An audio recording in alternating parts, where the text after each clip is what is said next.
폴란드에서 벌어진 사건에 유럽이 발칵 뒤집혔습니다. 섭씨 49도의 살인적 폭염으로 하루 평균 500명이 사망했고 단 일주일 만에 3,500명이 목숨을 잃은 것으로 전해졌습니다. 동유럽 의학사에 전례 없는 대재앙이었다고 전문가들은 전합니다. 그 현장에서 벌어진 일은 기존의 모든 의학 상식을 완전히 뒤흔들었습니다. 과연 무슨 일이 있었던 걸까요? 이야기를 시작하기 전 어디에서 듣고 계신지 댓글로 남겨주세요. 여러분의 댓글이 영상 제작에 도움을 줍니다. 그럼 바로 시작하겠습니다. 안녕하세요. 저는 마그다 코발치크입니다. 크라쿠프 대학병원에서 15년째 응급의학을 담당하고 있어요. 동유럽 전체에서 기우제의 응급치료 분야만큼은 제가 최고라고 자부합니다. 사실 저에게는 특별한 이유가 있었어요. 3년 전 제 어머니가 열사병으로 세상을 떠났거든요. 당시 78세이셨던 어머니는 폴란드 역사상 최악의 폭염 속에서 쓰러지셨습니다. 2022년 7월 19일 오후 3시, 저는 평소와 다름없이 병원에서 근무하고 있었어요.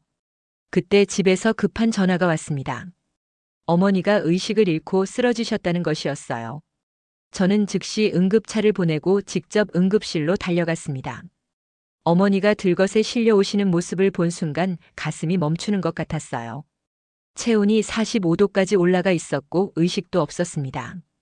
저는 최고의 의료진을 모아 치료에 임했어요. 하지만 그날 병원 에어컨 시스템이 과부하로 고장나면서 응급실 온도가 42도까지 올라갔습니다. 제가 의사로서 가진 모든 기술을 동원했지만 시설의 한계를 극복할 수 없었어요. 새벽 4시 30분, 어머니는 제 품에서 조용히 숨을 거두셨습니다. 마지막 순간에 어머니가 제 손을 잡으며 말씀하셨어요. 마그다, 너는 정말 좋은 의사야. 더 많은 사람들을 구해줘라고요. 그날 이후 저는 기우제의 응급치료에 모든 것을 걸었습니다. 어머니 같은 분들이 더 이상 죽지 않게 하려고요. 15년간 연구하고 또 연구해서 동유럽 최고의 전문가가 됐죠. 독일 하이델베르크 대학에서 박사 학위도 받았고 유럽 응급의학회에서 최우수 논문상도 받았습니다. 런던, 파리, 베를린의 대학병원에서 강의 요청도 끊이지 않았어요. 하지만 무엇보다 중요한 것은 제가 치료한 환자들의 생존율이었습니다. 지난 3년간 제가 담당한 열사병 환자 중 95%가 완전히 회복했어요. 동유럽에서는 저를 기적의 의사라고 부르기도 했습니다. 이번 긴급 의료 지원 요청을 받고는 가슴이 뛰었어요. 제게 있어 운명 같은 일이었습니다. 병원 회의실에서 긴급 의료팀 구성을 논의할 때였어요. 폴란드 최고의 응급의학 전문의들을 모았습니다. 카롤 노바크 교수, 안나 비시니에프스카 박사, 마르친 코프스키 과장까지 모두 20년 이상 경력의 베테랑들이었죠. 회의 중에 EU-보건위원회에서 온 공문을 확인했습니다. 이번 폭염 사태의 심각성을 알 수 있었어요. 바르샤바에서는 하루 500명이 병원에 실려오고 있었고 브로츠와프는 의료진이 완전히 포기한 상태였습니다. 그단스크와 포즈난도 마찬가지였고요. 그런데 한 가지 불쾌한 소식을 들었어요. 한국에서도 의료진을 파견한다는 내용이었거든요. 동료 의사들과 함께 어이가 없었습니다. 노바크 교수가 코웃음을 치며 말했어요. 이런 극한 상황에 아시아 의료진이 뭘 도와줄 수 있겠어요? 우리가 3년 전부터 연구해온 분야인데요 라고 했습니다. 비시니에프스카 박사도 고개를 저으며 말했어요. 특히 기우제의 응급치료는 유럽이 독보적 기술을 가지고 있는 분야잖아요. 한국 의료 수준이야 뻔하지 않습니까? 라고 했죠. 회의 중에 코프스키 과장이 말했어요. 아무래도 아시아 의료진들이 우리를 보고 배우러 오는 것 같습니다. 견학 차원에서 파견되는 거라고 생각하죠라고 했습니다. 저도 그런 식으로 이해했어요. 사실 지난 10년간 유럽 의료계에서 아시아 기술이 화제가 된 적이 거의 없었거든요. 성형외과나 일부 로봇 수술 정도를 제외하면 말이에요. 응급의학 분야에서는 더더욱 그랬고요. 제가 독일에서 공부할 때도 교수들이 말했어요. 동양의학은 전통적이고 경험에 의존하는 경향이 강하다. 서구의 과학적 의학과는 접근 방식이 다르다고요. 그때 또 다른 소식이 들려왔습니다. 한국 삼성에서 의료용 냉각 장비를 지원한다는 내용이었어요. 동료들은 상업적 홍보용이겠지라며 웃어넘겼죠. 노바크 교수가 빈정거리며 말했어요. 전형적인 재해 마케팅이군요. 위기 상황을 이용해서 자사 제품을 홍보하려는 거겠죠 라고 했습니다. 저 역시 그냥 마케팅 차원의 제스처라고 생각했습니다. 사실 지난 몇 년간 여러 의료기기 회사들이 비슷한 방식으로 접근한 적이 있었거든요. 위기 상황에 무료로 장비를 지원해주고는 나중에 대규모 계약을 따내는 시기였어요. 저 역시 크게 신경 쓰지 않았어요. 중요한 것은 제가 그곳에서 최고의 의수를 발휘하는 것이었거든요. 응급차에 의료 장비를 싣고 출발하면서도 저는 자신만만했어요. 15년간 쌓아온 경험과 유럽 최고 수준의 의료 기술이 있었으니까요. 제가 개발한 3단계 열사병 치료 프로토콜은 이미 유럽 전역의 병원에서 표준으로 사용되고 있었어요. 지난해 베를린에서 열린 국제응급의학회에서도 최우수 발표로 선정됐었죠. 그리고 무엇보다 제 어머니를 위해서라도 반드시 성공해야 했습니다. 어머니가 돌아가시기 전에 하신 마지막 말씀이 계속 머리에 맴돌았어요. 더 많은 사람들을 구해줘라는 그 말씀을요. 다른 도시 응급 지원에 나가면 제가 주도해서 이 위기를 해결하겠다고 다짐했어요. 한국 팀은 옆에서 보조해주면 되겠다 싶었습니다. 사실 저는 한국 의료진들이 어떤 수준인지 궁금하기도 했어요. 과연 유럽 의학과 어떤 차이가 있을까 하는 호기심이 있었거든요. 당시만 해도 저는 제가 얼마나 큰 착각을 하고 있는지 전혀 몰랐어요. 그곳에서 제가 목격하게 될 일들을 상상조차 할 수 없었습니다. 바르샤바 중앙병원에 도착한 순간 저는 숨이 막혔습니다. 섭씨 49도라는 온도가 이런 것이었나요? 차에서 내리자마자 뜨거운 공기가 폐를 찌르는 것 같았어요. 공기가 뜨거운 용광로처럼 느껴졌습니다.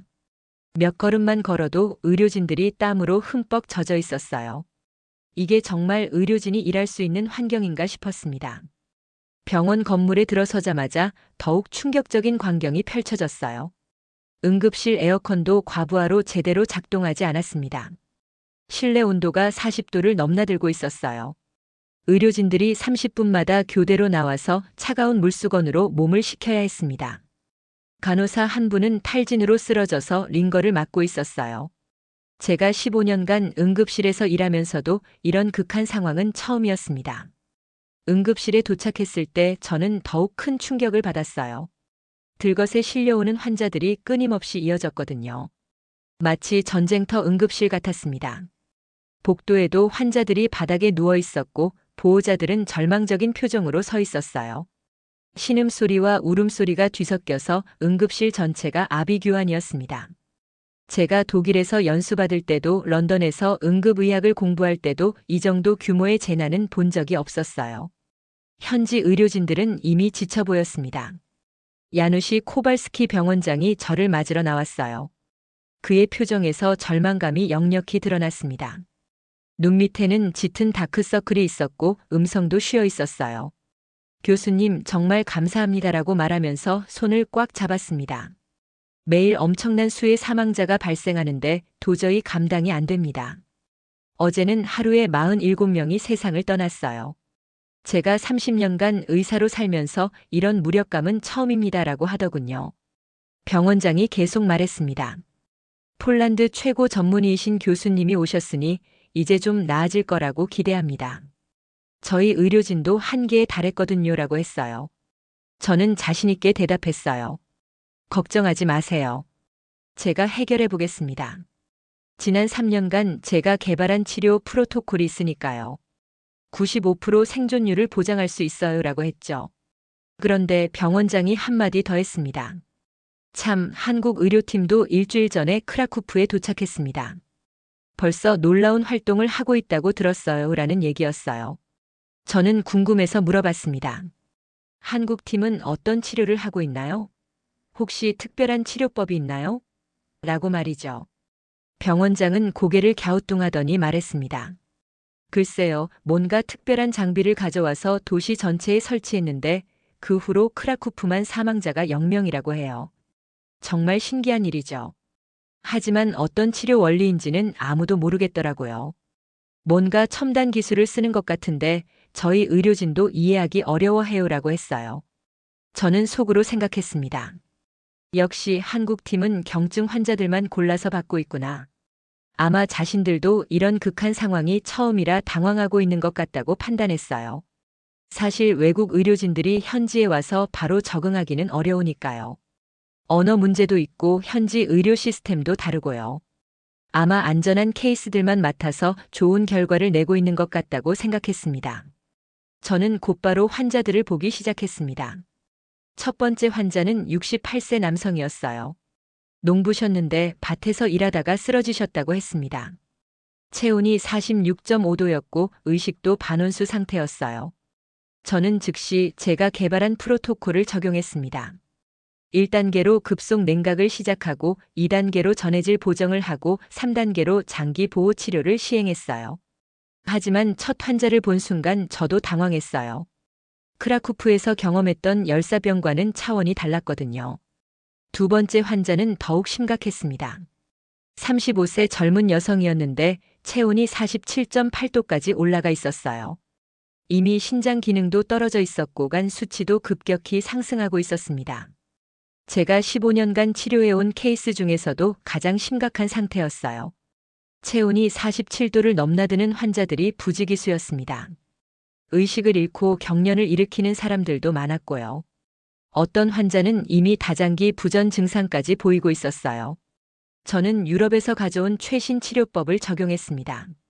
독일 하이델베르크 대학에서 배운 최첨단 냉각 요법, 런던 킹스 컬리지에서 연구한 전해질 균형 요법, 그리고 제가 직접 개발한 장기 보호 프로토콜까지 모든 것을 동원했어요. 하지만 결과는 참담했습니다. 제가 치료한 환자 중 절반 이상이 회복되지 못했어요. 첫날 저녁까지 12명을 치료했는데 그중 7명이 위험한 상태로 남아 있었습니다. 이상했어요. 크라쿠프에서는 95% 생존율을 보였는데 여기서는 50%도 안 됐거든요. 같은 폴란드 땅인데 이렇게 차이가 날 수가 있나 싶었어요. 혹시 환자들의 상태가 더 심각해서 그런 건가 싶어서 차트를 다시 검토해 봤어요. 하지만 크라쿠프에서 치료했던 환자들과 비슷한 수준이었습니다. 오히려 일부는 더 경미한 상태였어요. 점심시간에 병원 복도를 걸으면서 동료 의사들과 이야기를 나눴습니다. 다들 비슷한 어려움을 겪고 있었어요. 노바크 교수도 고개를 저으며 말했어요. 이상합니다. 제가 가져온 최신 치료법도 별 효과가 없어요. 뭔가 다른 요인이 있는 것 같은데요 라고 했습니다. 비시니 에프스카 박사도 같은 말을 했어요. 환자들의 반응이 예상과 달라요. 평소 같으면 벌써 회복됐을 환자들도 계속 위험 상태에 머물러 있어요 라고 했죠. 그때 한 간호사가 우리에게 다가와서 말했습니다. 선생님들 혹시 크라쿠프 상황은 들어보셨어요? 거기서는 정말 신기한 일이 벌어지고 있다는데요 라고 했어요. 저희가 자세히 물어보니 간호사가 설명해 줬습니다. 제 친구가 크라쿠프 대학병원에서 일하는데요. 거기서는 정말로 사망자가 한 명도 나오지 않는다고 해요. 다른 도시는 환자 신음소리와 보호자들 울음소리로 시끄러운데 크라쿠프만 평온하다고 하더라고요 라고 말했습니다. 저는 호기심이 생겨서 직접 확인해 보고 싶었어요. 어떻게 이런 일이 가능한지 이해할 수 없었거든요. 혹시 크라쿠프에서 새로운 치료법을 개발한 건 아닐까 싶었어요. 아니면 제가 모르는 특별한 의료 장비가 있는 건 아닐까요? 하지만 저는 여전히 확신했어요. 제 치료법이 최고라고 믿었거든요. 아마 크라쿠프는 환경이 더 좋아서 그런 것 같다고 생각했습니다. 시설이 더 좋거나 아니면 정말 경증 환자들만 모여 있는 것일 수도 있고요. 3일째 되던 날 저는 완전히 무너졌습니다. 제가 담당한 환자들의 상태가 계속 악화되고 있었거든요. 유럽에서 가져온 최첨단 냉각 장비도 소용없었어요. 독일에서 400만 유로짜리 최신 장비를 공수해 왔는데도 말이에요. 체온을 낮춰도 환자들의 장기는 이미 손상된 상태였습니다. 특히 신장과 간 기능이 회복되지 않았어요. 저는 밤새 치료법을 바꿔가며 시도해봤지만 헛수고였습니다. 새벽 3시에 64세 여성 환자의 상태가 급격히 악화됐어요. 혈압이 떨어지고 심박수가 불규칙해지기 시작했습니다. 저는 모든 응급처치를 시도했지만 소용없었어요. 새벽 5시 27분 그분이 조용히 숨을 거두셨습니다. 세 자녀의 어머니이셨다고 들었어요. 막내딸이 아직 고등학생이라고 했습니다. 사망 진단서를 작성하면서 손이 떨렸어요. 그 순간 3년 전 제 어머니가 떠올랐습니다. 어머니도 이렇게 조용히 세상을 떠나셨었죠. 제가 최고라고 믿었던 의술이 또다시 무력해지는 걸 느꼈어요. 의사로서의 자존심과 자신감이 산산조각 나는 것 같았습니다. 15년간 쌓아온 모든 것이 한순간에 무너지는 느낌이었어요. 정말 제가 최고의 의사가 맞나 하는 의문이 들기 시작했습니다. 병원 옥상에 올라가서 담배를 피웠습니다. 평소엔 안 피우는데 그날은 너무 답답했거든요. 바르샤바 시내가 내려다 보이는데 온 도시가 찜통 같았어요. 멀리서 구급차 사이렌 소리가 끊임없이 들렸습니다. 이 도시 전체가 거대한 응급실이 된 것 같았어요. 그때 현지 의료진 몇 명이 올라왔어요. 다들 지쳐 보였습니다. 그들이 제게 말했습니다. 교수님, 폴란드 최고 의사도 이 정도면 한국 팀은 더 심각할 거예요 라고 했어요. 그런데 이상한 게 있어요 라고 한 의사가 말했습니다. 크라쿠프 한국팀 병동에서는 사망자가 정말로 한 명도 나오지 않는다고 해요. 제가 거기서 일하는 동료에게 직접 들었거든요. 어떻게 그런 일이 가능한지 모르겠어요 라고 했습니다. 저는 믿을 수 없었어요. 어떻게 그런 일이 가능하냐고 물었죠. 현지 의사가 고개를 저으며 말했어요. 저희도 모르겠어요. 뭔가 특별한 의료 기술이 있는 것 같은데 아무도 정확히 아는 사람이 없어요. 한국 팀이 뭔가 비밀스러운 치료법을 쓰고 있는 것 같다고 해요라고 했습니다. 그때 제게 인생을 바꿀 만한 긴급 연락이 왔습니다. 폴란드 대통령궁에서 직접 온 것이었어요. 대통령 비서실장이 직접 전화를 한 거였습니다. 교수님, 긴급 상황입니다. 대통령의 손녀 줄리아가 바르샤바에서 열사병으로 의식불명 상태가 됐습니다라고 했어요. 저는 순간 머릿속이 하얘졌습니다. 대통령 가족이라니요. 전국 최고 의료진이 치료를 시도했지만 체온이 48도까지 올라가서 뇌사 위험에 처했습니다. 마지막 희망으로 교수님께 치료를 맡기고 싶습니다라고 했어요. 저는 엄청난 부담감을 느꼈어요. 대통령 가족을 살리지 못하면 제 의사 생명이 끝날 상황이었거든요. 하지만 동시에 기회라고도 생각했습니다. 이번에는 반드시 성공해서 유럽 의학의 우수성을 증명하고 싶었어요. 그리고 무엇보다 어린 생명을 구해야 한다는 사명감이 들었습니다. 5세 아이라고 했는데 제가 의사가 된 이유를 다시 한번 떠올리게 했어요. 30분 후 대통령궁 헬기가 병원에 착륙했습니다. 저도 함께 착륙 지점에 나가서 기다렸어요. 헬기 문이 열리면서 작은 줄리아가 들것에 실려 내려오는 모습을 봤습니다. 그 순간 가슴이 찢어질 것 같았어요. 너무나 작고 여린 아이가 산소 마스크를 쓰고 의식 없이 누워 있었습니다. 제 어머니가 돌아가시던 그날이 떠올랐거든요. 대통령 안제이 두다가 직접 와서 절망적인 표정으로 서 있었습니다. 부인인 아가타 두다 여사도 함께 왔는데 눈물을 글썽이고 있었어요. 대통령이 제게 다가와서 간절하게 말했습니다. 교수님, 부탁합니다. 줄리아는 우리 가족의 희망이에요. 제발 살려주세요라고 했어요. 그 절절한 목소리에 저도 목이 메었습니다. 걱정하지 마세요. 최선을 다하겠습니다라고 대답했어요. 최고급 치료실로 줄리아를 옮겼습니다.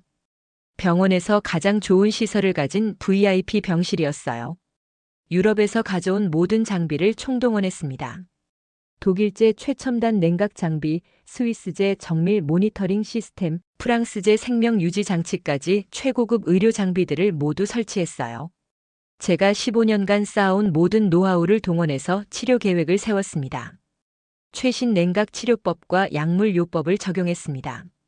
먼저 체온을 안전하게 낮추기 위해 단계별 냉각을 시작했어요. 너무 급격히 낮추면 쇼크가 올 수 있어서 시간당 1도씩 천천히 낮춰 나갔습니다. 동시에 전해질 균형을 맞추고 탈수를 교정했어요. 처음 몇 시간은 희망적이었습니다. 체온이 47도에서 45도로 조금씩 내려가는 것 같았거든요. 대통령 부부가 계속 치료실 밖에서 기다리고 있었어요. 1시간마다 상황을 보고해달라고 했습니다. 제가 나가서 조금씩 좋아지고 있습니다. 체온이 내려가고 있어요 라고 말하면 대통령이 안도의 표정을 지었어요. 정말 감사합니다. 교수님이 계셔서 다행입니다 라고 말했습니다. 저도 자신감이 생겼어요. 역시 제 실력이면 충분히 해낼 수 있을 거라고 생각했습니다. 하지만 6시간이 지나면서 상황이 악화되기 시작했습니다. 줄리아의 혈압이 급격히 떨어지기 시작한 거예요. 수축기 혈압이 80에서 60으로 떨어졌습니다. 간 수치도 급격히 상승하고 있었어요. AST가 300을 넘어서고 ALT도 250까지 올라갔습니다. 신장 수치도 위험 수준으로 올라갔어요. 크레아티닌이 2.5까지 상승했습니다. 저는 온갖 방법을 다 써봤습니다. 혈압을 올리기 위해 승합제를 투여하고 간과 신장을 보호하기 위해 특수 약물들을 사용했어요. 독일에서 배운 최신 치료법, 런던에서 연구한 실험적 요법까지 모든 것을 시도했습니다. 하지만 큰 효과가 없었어요. 줄리아의 상태는 계속 불안정했습니다. 밤 10시쯤 줄리아의 상태가 더욱 위험해졌습니다. 심박수가 불규칙해지기 시작했어요. 심전도에서 부정맥이 나타났습니다. 저는 식은땀을 흘리며 마지막 처방을 시도했습니다. 항부정맥제를 투여하고 심박 조율기까지 준비했어요. 하지만 효과가 제한적이었습니다. 아이의 작은 몸이 견디기에는 너무 큰 스트레스였던 것 같아요. 새벽 2시가 되었을 때 저는 완전히 절망했습니다. 더 이상 할 수 있는 게 없었거든요. 제가 가진 모든 의학 지식과 기술을 동원했지만 줄리아의 상태는 계속 악화되고 있었어요. 유럽 최고 기술로도 줄리아를 살릴 수 없다는 현실을 받아들여야 했습니다. 정말 무력감이 들었어요. 의사로서의 한계를 절실히 느꼈습니다. 대통령 부부에게 상황을 보고해야 했어요. 치료실 밖으로 나가니 대통령이 간절한 눈빛으로 저를 바라봤습니다. 교수님, 줄리아는 어떤가요? 라고 물었어요. 저는 차마 절망적이라는 말을 할 수 없었습니다. 최선을 다하고 있습니다만 상황이 쉽지 않습니다라고 말했어요. 대통령의 얼굴이 창백해졌습니다. 그때 대통령이 제게 조심스럽게 말했습니다. 교수님, 혹시 크라쿠프 한국팀에게 도움을 요청해 보는 게 어떨까요? 들리는 소문으로는 거기서 기적 같은 일들이 벌어지고 있다고 하던데요 라고 했어요. 저는 처음에 거부감이 들었습니다. 제가 실패한 환자를 한국팀이 살릴 수 있을 거라고 생각하지 않았거든요. 대통령님, 한국팀은 아마도 경증 환자들만 담당하고 있을 겁니다. 이 정도로 심각한 케이스는 라고 말하려다 멈췄어요. 하지만 대통령이 간절하게 부탁했습니다. 교수님, 손녀의 생명이 걸린 문제입니다. 모든 가능성을 시도해 봐야 하지 않을까요? 아무리 작은 희망이라도 놓치고 싶지 않습니다라고 말했어요. 대통령 부인도 눈물을 흘리며 말했습니다. 제발 한 번만 시도해 보세요. 정말 마지막 희망이에요 라고 했어요. 결국 저는 굴복했습니다. 한국팀에게 도움을 요청하기로 했어요. 사실 의사로서 자존심이 상했지만 어린아이의 생명 앞에서는 그런 것들이 중요하지 않았습니다. 크라쿠프로 전화를 걸어서 한국 의료팀을 찾았어요. 밤늦은 시간이었지만 다행히 연결됐습니다. 안녕하세요. 한국 의료팀입니까? 저는 바르샤바 중앙병원의 마그다 코발치크 교수입니다. 라고 말했어요. 상대방이 유창한 영어로 대답했습니다. 안녕하세요. 박서연입니다. 삼성 의료팀을 이끌고 있어요. 무엇을 도와드릴까요? 라고 했어요. 저는 줄리아의 상황을 설명했습니다. 대통령 손녀가 중증 열사병으로 뇌사 위험에 처했습니다. 혹시 도움을 받을 수 있을까요? 라고 물었어요. 박서현이라는 분이 잠시 침묵하더니 말했습니다. 지금 즉시 출발하겠습니다. 1시간 안에 도착할 수 있어요. 그 전에 환자의 정확한 상태를 파악해야 하니까 바이탈 사인을 말씀해 주세요 라고 했어요. 저는 줄리아의 체온, 혈압, 심박수, 혈액 검사 결과를 모두 알려줬습니다. 박서현이 들으면서 중간중간 그렇군요. 이해했습니다 라고 말했어요. 교수님, 상황이 심각하긴 하지만 아직 희망이 있어요. 저희가 가져갈 장비가 도움이 될 것 같습니다 라고 박서현이 말했어요. 저는 솔직히 반신반의했습니다. 과연 한국 기술이 유럽의 최첨단 장비보다 더 나을 수 있을까 하는 의구심이 있었거든요. 하지만 마지막 희망이라도 잡고 싶었어요. 1시간 후 정말로 한국 의료팀이 도착했습니다. 박서현이라는 여성 의사가 팀을 이끌고 있었어요. 35세 정도로 보이는데 차분하고 자신감 있는 모습이었습니다. 함께 온 팀원들도 모두 전문적으로 보였어요. 그들이 가져온 의료 장비를 보고 저는 놀랐습니다. 제가 본 적 없는 형태의 장비들이었어요. 안녕하세요, 박서현입니다라고 그녀가 정중하게 인사했어요. 먼저 환자를 직접 보고 싶습니다라고 말했습니다. 저는 그들을 줄리아의 치료실로 안내했어요. 박서현이 줄리아의 상태를 자세히 살펴봤습니다. 모니터를 확인하고 차트를 검토하고 직접 아이를 진찰했어요. 5분 정도 지난 후 박서현이 저에게 말했습니다. 교수님, 정말 최선을 다해서 치료하셨네요. 유럽의 치료 프로토콜이 정말 체계적이고 과학적입니다라고 했어요. 그러더니 계속 말했습니다. 하지만 한 가지 아쉬운 점이 있어요. 개별 장기에 대한 치료는 완벽하지만 전체적인 시스템 접근이 부족한 것 같아요라고 했습니다. 저는 무슨 말인지 이해할 수 없었어요. 시스템 접근이라고 하면? 라고 물어봤습니다. 박서현이 설명했어요. 인체를 하나의 통합된 시스템으로 보고 전체적으로 조화롭게 치료하는 방법이에요. 개별 장기의 수치를 정상으로 만드는 것도 중요하지만 전체적인 균형과 흐름을 맞추는 것이 더 중요해요라고 했습니다. 저는 회의적이었어요. 이런 극한 상황에서 그런 추상적인 접근법이 과연 도움이 될까 싶었거든요. 하지만 다른 방법이 없었으니까 일단 지켜보기로 했습니다. 박서현이 팀원들에게 지시했어요. 삼성 통합 생명 지원 시스템을 설치해 주세요. 아이 전용 모드로 설정하고요라고 말했습니다.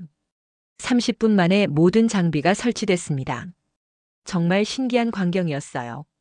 그들이 가져온 장비는 기존의 의료 장비와는 완전히 달랐습니다. 벽면에 얇은 패널들이 설치되고 천장에는 복잡한 센서들이 달렸어요. 줄리아 침대 주변으로는 거의 보이지 않는 미세한 장치들이 배치됐습니다. 한국 의료진들이 줄리아 주변으로 모여들었어요. 그들의 움직임은 마치 하나의 유기체 같았습니다. 완벽한 팀워크로 각자의 역할을 수행했어요. 아무도 큰 소리를 내지 않았는데도 모든 것이 조화롭게 진행됐습니다. 저는 그런 모습을 보면서 뭔가 다르다는 느낌을 받았어요. 박서현이 시스템을 가동시켰습니다. 지금부터 줄리아의 몸 전체를 하나의 생태계로 보고 치료할 거예요. 각 장기가 따로 노는 게 아니라 서로 소통하면서 균형을 맞춰 나가는 거조라고 설명했어요. 그 순간부터 치료실의 분위기가 완전히 바뀌었습니다. 기계음은 줄어들고 부드러운 허밍 소리만 들렸어요. 30분이 지나자 변화가 시작됐습니다. 줄리아의 심박수가 조금씩 안정되기 시작한 거예요. 불규칙하던 심전도가 점점 정상 리듬을 찾아가고 있었습니다. 저는 믿을 수 없어서 모니터를 계속 확인했어요. 이게 정말인가요? 라고 중얼거렸습니다. 1시간 후 더 놀라운 일이 일어났습니다. 줄리아의 체온이 안정되기 시작한 것이었어요. 48도에서 46도로 그리고 44도로 천천히 내려가고 있었습니다. 혈압도 서서히 회복되고 있었어요. 60이었던 수축기 혈압이 70, 80으로 올라가고 있었습니다. 가장 놀라운 것은 간과 신장 수치였어요. 300이 넘었던 AST가 250으로 떨어지고 있었고 2.5였던 크레아티닌도 2.0 아래로 내려가고 있었습니다. 저는 정말 믿을 수 없었어요. 제가 15년간 의학을 공부하면서도 이런 급격한 호전은 본 적이 없었거든요. 박서현이 제게 설명해 줬어요. 교수님께서 이미 기초를 완벽하게 다져 놓으셨어요.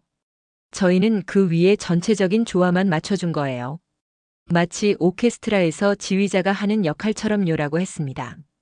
저는 그 말을 듣고 뭔가 깨달은 것 같았어요. 제가 각 악기 장기를 완벽하게 튜닝했지만 전체적인 하모니를 만들어내지는 못했던 거였어요. 새벽 6시 정말 기적이 일어났습니다. 줄리아가 눈을 뜬 거예요. 천천히 눈을 뜨더니 주변을 둘러봤습니다.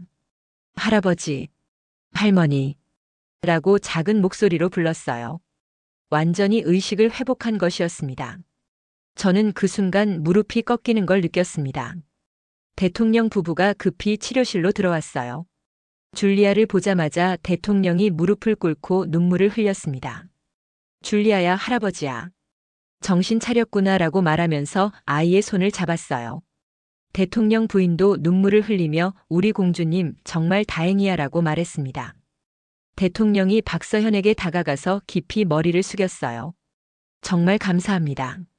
선생님들이 우리 줄리아를 살려주셨어요. 평생 잊지 않겠습니다라고 말했습니다. 박서연은 겸손하게 대답했어요. 아니에요. 코발치크 교수님이 이미 완벽하게 치료해 놓으셨어요. 저희는 마지막 퍼즐 조각만 맞춰드린 거예요 라고 했습니다. 저도 그 순간 울컥했습니다. 3년 전 어머니가 이런 기술만 있었다면 하는 생각이 들었거든요. 동시에 제 자신에 대한 부끄러움도 느꼈어요. 한국 의료진들을 처음부터 무시했던 제 편견이 얼마나 잘못된 것이었는지 깨달았습니다. 줄리아가 회복된 후 저는 박서현에게 간절하게 물었습니다. 도대체 어떻게 이런 일이 가능한 거죠? 저는 유럽 최고의 장비와 기술을 사용했는데도 실패했어요. 그런데 선생님들은? 라고 말하자 박서현이 조용히 미소 지으며 대답했어요. 교수님, 기술의 차이가 아니에요. 접근 방식의 차이죠라고 했습니다. 저는 그 말의 의미를 이해할 수 없었습니다. 접근 방식이라고 하면? 라고 물어봤어요. 박서현이 저를 한국팀 회의실로 데려갔어요. 그곳에서 삼성 통합 생명 지원 시스템의 진짜 원리를 설명해 주었습니다. 교수님, 이 시스템은 단순히 온도를 낮추거나 혈압을 올리는 게 아니에요. 환자의 몸 전체를 하나의 생태계로 보고 각 부분이 조화롭게 작동하도록 도와주는 거예요 라고 했습니다. 박서연이 계속 설명했어요. 환자의 심박수, 호흡, 뇌파, 호르몬 분비까지 모든 것을 실시간으로 분석해요. 그리고 각 환자에게 최적화된 치료 환경을 만들어주는 거죠.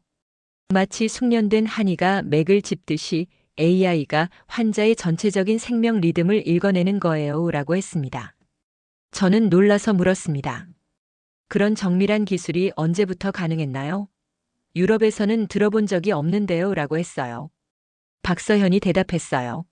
삼성이 10년 전부터 개발해온 기술이에요.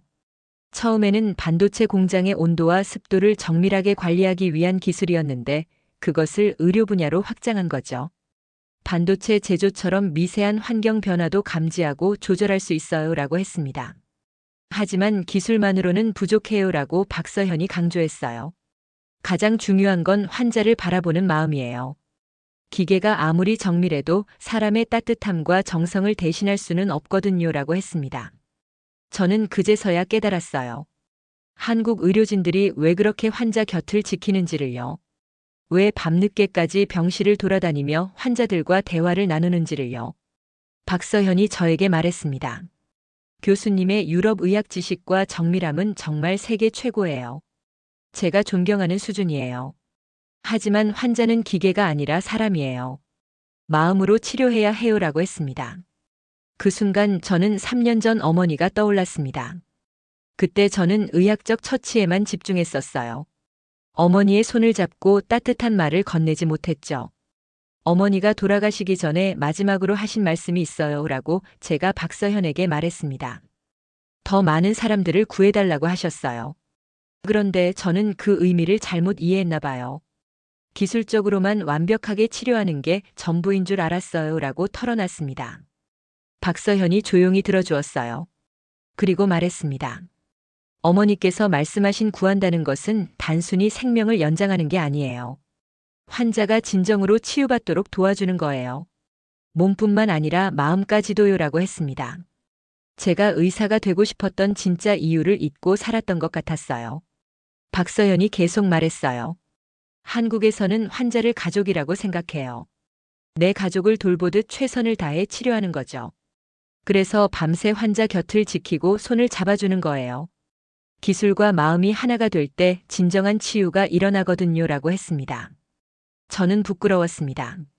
언제부터인가 저는 환자를 치료 대상으로만 봤었거든요. 감정은 방해가 된다고 생각하며 차갑고 객관적으로만 대해왔어요. 하지만 한국 의료진들은 달랐습니다. 과학적 치료와 인간적 따뜻함을 완벽하게 조화시키고 있었어요. 기술적 완벽함과 인간적 따뜻함이 만나면 이런 기적이 가능하다는 걸 깨달았습니다.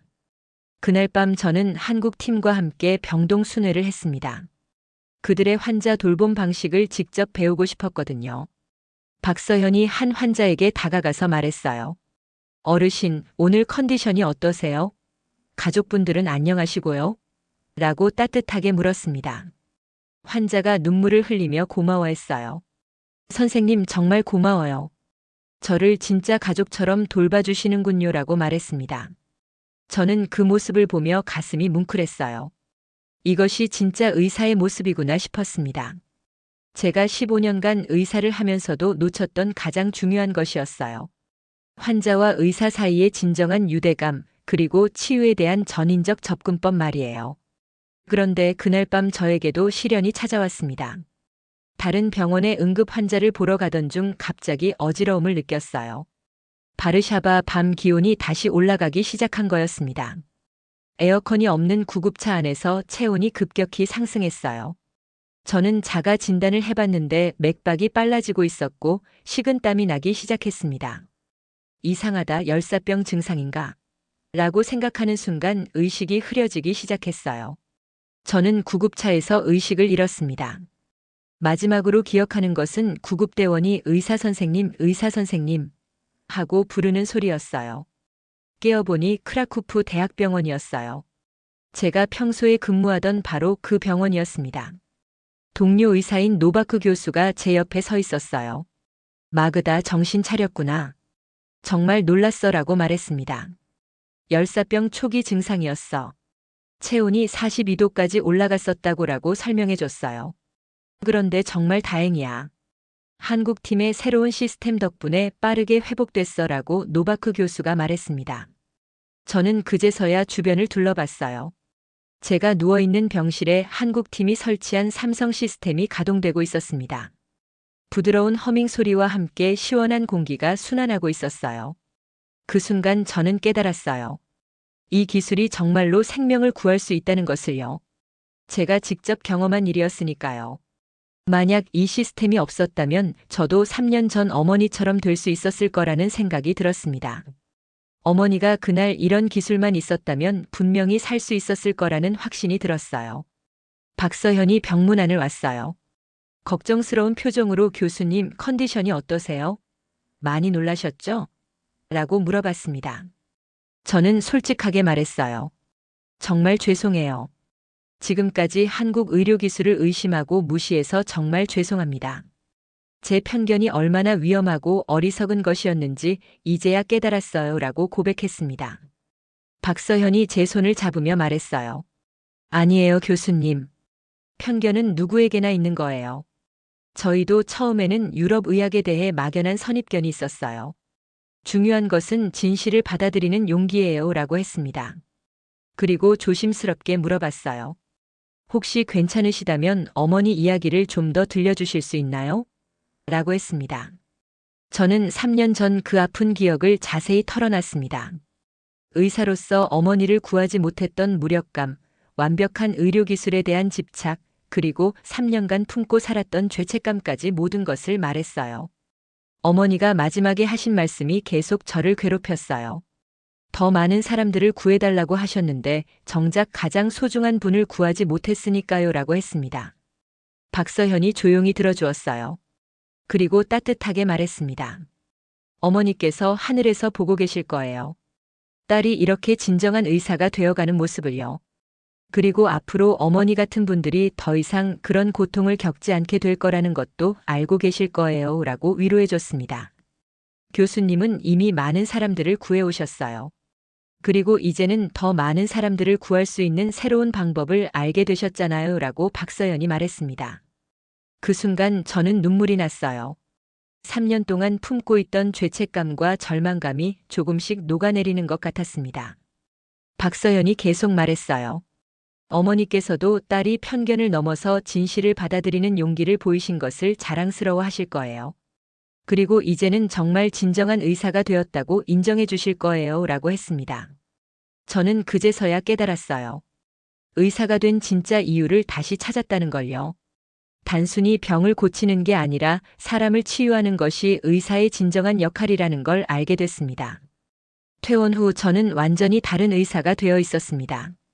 더 이상 한국 의료기술을 의심하거나 무시하지 않았어요. 대신 이 놀라운 기술을 폴란드와 유럽 전체에 알리고 싶었습니다. 폴란드 보건부 장관에게 긴급 보고서를 제출했어요. 삼성 통합 생명 지원 시스템의 즉시 도입을 강력히 권고합니다라는 제목의 20페이지 보고서였어요. 보고서에는 제가 직접 경험한 모든 것을 담았습니다. 줄리아 치료 과정, 시스템의 작동 원리, 그리고 제 개인적인 체험까지 상세하게 기록했어요. 특히 기존 유럽 의료 시스템과의 차이점과 상호 보완 가능성에 대해 중점적으로 설명했습니다. 장관이 제 보고서를 보고 깜짝 놀라워했어요. 교수님, 정말인가요? 폴란드 최고 의사이신 교수님이 이렇게 한국 기술을 극찬하시다니요라고 말했습니다. 저는 단호하게 대답했어요. 장관님, 이것은 국가적 자존심이나 편견의 문제가 아닙니다. 국민의 생명이 걸린 문제예요. 이 기술을 도입하면 연간 수천 명의 생명을 구할 수 있어요라고 설득했습니다. 장관이 진지하게 들어주었어요. 교수님 같은 분이 이렇게 강력히 권고한다면 분명히 검토해 볼 만한 가치가 있겠군요. 즉시 전문가 위원회를 구성해서 도입 가능성을 검토하겠습니다라고 말했습니다. 그 자리에서 저를 위원회 의장으로 임명했어요. 마지막 날 폴란드 보건부에서 공식 발표회가 열렸습니다. 장관이 직접 나서서 이번 폭염 사태에 대한 종합평가를 발표했어요. 이번 기후재해는 폴란드 의료 사상 전례 없는 시련이었습니다. 하지만 동시에 새로운 가능성을 발견하는 계기가 되었습니다라고 말했습니다. 특히 한국 삼성 의료팀의 성과는 역사적입니다. 크라쿠프에서 사망률 0%를 달성한 것은 의학적으로 불가능해 보였던 일이었습니다라고 장관이 발표했어요. 앞으로 폴란드 정부는 동유럽 전체에서 한국 의료 시스템을 단계적으로 도입하겠습니다라고 공식 선언했습니다. 저는 그 자리에서 증언했어요. 한국 의료진들이 보여준 것은 단순한 기술이 아닙니다. 그것은 의료에 대한 새로운 철학이에요. 환자를 가족으로 여기는 마음, 기술과 인간성의 조화, 그리고 끊임없는 학습과 혁신 정신이야말로 우리가 배워야 할 진정한 가치입니다라고 말했습니다. 저는 15년간 유럽 최고의 의료 기술을 자랑해 왔습니다. 하지만 이번 경험을 통해 깨달았어요. 진정한 치유는 기술만으로 되는 게 아니라는 것을요. 환자를 향한 따뜻한 마음과 첨단 기술이 만날 때 진짜 기적이 일어난다는 것을 배웠습니다라고 고백했어요. 병원으로 돌아가는 날 박서현이 저에게 선물을 주었습니다. 작은 열쇠고리였는데 한국 전통 매듭으로 만든 것이었어요. 이건 생명의 끈이라고 불러요. 환자와 의사를 이어주는 마음의 끈을 상징하는 거예요 라며 건네주었습니다. 저는 그 선물을 가슴 깊이 간직했어요. 앞으로 평생 간직하며 진정한 의사로 살겠다고 다짐했습니다. 크라쿠프로 돌아온 저는 완전히 다른 사람이 되어 있었습니다. 병원 동료들이 저의 변화에 놀라워했어요. 예전처럼 차갑고 기계적으로 환자를 대하지 않았거든요. 환자 한 명 한 명에게 따뜻한 관심을 보이기 시작했습니다. 손을 잡아주고 눈을 맞춰 대화하고 가족 이야기를 들어주었어요. 병원장이 저를 불러서 바르샤바에서 있었던 일을 보고해달라고 했어요. 저는 솔직하게 모든 것을 털어놨습니다. 한국 의료진들이 보여준 놀라운 성과와 그들의 치료 철학에 대해 자세히 말했어요. 처음에는 병원 전체가 충격에 빠졌습니다. 폴란드 최고 의학도 한국에서 배울 점이 있다는 사실을 받아들이기 어려워했거든요. 하지만 저는 포기하지 않았어요. 제가 경험한 것들을 하나씩 설명해 나갔습니다. 삼성 의료 시스템의 정밀함과 한국식 환자 돌봄의 효과를 생생한 사례로 증명했어요. 특히 대통령 손녀 치료 사례와 제 개인적 경험은 모든 의료진들을 설득시켰습니다. 몇 달 후 EU 집행위원회에서 공식 요청이 왔습니다. 한국과의 의료기술 교류를 추진하고 싶다는 것이었어요. 저를 폴란드 측 의료 교류 책임자로 임명한다고 발표했습니다. 그때부터 저는 한국과 폴란드를 오가며 의료 교류 프로그램을 만들었어요. 첫 번째 프로그램으로 폴란드 의사들을 한국으로 보내 연수를 받게 했습니다. 동시에 한국 의료진들을 폴란드로 초청해서 강의와 실습을 부탁했어요. 놀라운 일이 벌어졌습니다. 두 나라의 의료기술이 만나면서 시너지 효과가 나타났어요. 유럽의 정밀한 진단 기술과 한국의 통합적 치료 시스템이 결합된 새로운 치료법이 탄생했습니다. 1년 후 더 큰 변화가 일어났습니다. 유럽 전체에서 한국식 환자 돌봄 방식을 도입하기 시작했어요. 독일 하이델베르크 대학, 프랑스 소르본 대학, 이탈리아 밀라노 대학까지 한국의 의료진 파견을 요청했습니다. 세계보건기구 WHO에서도 한국-폴란드 의료 교류 모델을 전 세계 모범 사례로 선정했어요. 박서현이 폴란드를 방문했을 때 저는 크라쿠프 전체를 안내해드렸습니다. 그때 박서현이 의미 깊은 말씀을 해주셨어요. 교수님, 진정한 글로벌 의료는 기술만으로 되는 게 아니에요. 서로 다른 나라의 장점을 인정하고 배우려는 마음이 중요해요. 교수님께서 그 모범을 보여주셨죠 라고 말씀하셨습니다. 특히 편견을 버리고 진실을 받아들이는 용기를 보여주신 것이 가장 값진 일이었어요. 그 용기 덕분에 수많은 생명을 구할 수 있게 됐어요 라고 박서현이 말했습니다. 저는 그 말씀에 깊이 공감했어요. 정말로 작은 용기 하나가 이렇게 큰 변화를 만들어낼 수 있다는 것을 몸소 체험했으니까요. 지금 제 진료실에는 박서현이 주신 한국 매듭 열쇠고리가 걸려 있어요. 환자들이 그것을 보고 물어보면 저는 항상 설명해 드립니다. 한국에서 배운 진정한 의술에 대한 이야기를요. 기술과 마음이 하나가 될 때 일어나는 기적에 대한 이야기를 말해드려요. 환자를 가족처럼 여기는 마음이 최고의 치료법입니다라고 항상 말씀드려요. 어제는 특별한 환자가 왔습니다. 5세 된 여자아이였는데 열사병 초기 증상을 보였어요. 그 아이를 보는 순간 대통령 손녀 줄리아가 떠올랐습니다. 하지만 이번에는 전혀 달랐어요. 저는 당황하거나 두려워하지 않았습니다. 아이의 작은 손을 잡고 따뜻하게 말을 걸었어요. 괜찮아, 무섭지 않아. 선생님이 꼭 낫게 해줄게라고 약속했습니다. 한국에서 배운 통합적 치료법과 따뜻한 마음을 결합해서 아이를 치료했습니다. 2시간 만에 아이의 체온이 정상으로 돌아왔어요. 부모님들이 눈물을 흘리며 고마워하는 모습을 보니 가슴이 뭉클했습니다. 선생님 정말 감사해요. 우리 딸을 구해주셔서요라고 말하는 아버지의 목소리에서 3년 전 제 자신의 모습이 보였어요. 이제 저는 확신합니다. 의술의 진정한 힘은 기술에서 나오는 게 아니라 마음에서 나온다는 것을요. 한국에서 배운 그 소중한 가르침을 평생 잊지 않겠습니다. 그리고 더 많은 의사들에게 전해주고 싶어요. 박서현 선생님이 말씀하신 대로 기술은 복사할 수 있지만 마음은 전수해야 한다는 그 진리를 널리 알리고 싶습니다. 폴란드 정부에서 저에게 국가 공로 훈장을 주었어요. 편견을 극복하고 국민의 생명을 구한 공로라는 이유였습니다. 하지만 진짜 영광은 따로 있었어요. 지난 1년간 폴란드 전체의 기후재해 사망률이 80% 감소했다는 통계가 나온 거예요. 각 지역에서 한국 기술을 도입한 결과였습니다. 가장 의미 있었던 것은 제가 치료한 환자들이 모두 건강하게 살아가고 있다는 것이었어요. 줄리아도 이제 완전히 건강해져서 유치원에 다니고 있다고 들었습니다. 대통령이 개인적으로 감사 편지를 보내주셨어요. 교수님 덕분에 우리 가족이 행복할 수 있습니다라는 내용이었어요. 지금도 저는 매일 어머니 생각을 해요. 하지만 이제는 죄책감이 아니라 감사한 마음으로요. 어머니의 희생이 저를 진정한 의사로 만들어줬다고 생각해요. 그리고 어머니가 마지막에 하신 더 많은 사람들을 구해달라는 말씀의 진정한 의미를 이제는 이해할 수 있을 것 같아요. 이 이야기가 여러분에게도 편견 없는 시각의 중요성을 깨닫게 해드렸으면 좋겠습니다. 때로는 우리가 틀릴 수도 있고 그걸 인정하는 용기가 더 많은 생명을 구할 수 있다는 것을 말이죠. 진정한 의술은 국경과 편견을 넘어서 인간에 대한 사랑에서 시작된다는 것을 여러분과 함께 나누고 싶습니다. 이 이야기가 감동이 되셨다면 구독과 좋아요로 감동을 함께 해주세요. 다음 이야기에서 또 만나겠습니다. 감사합니다.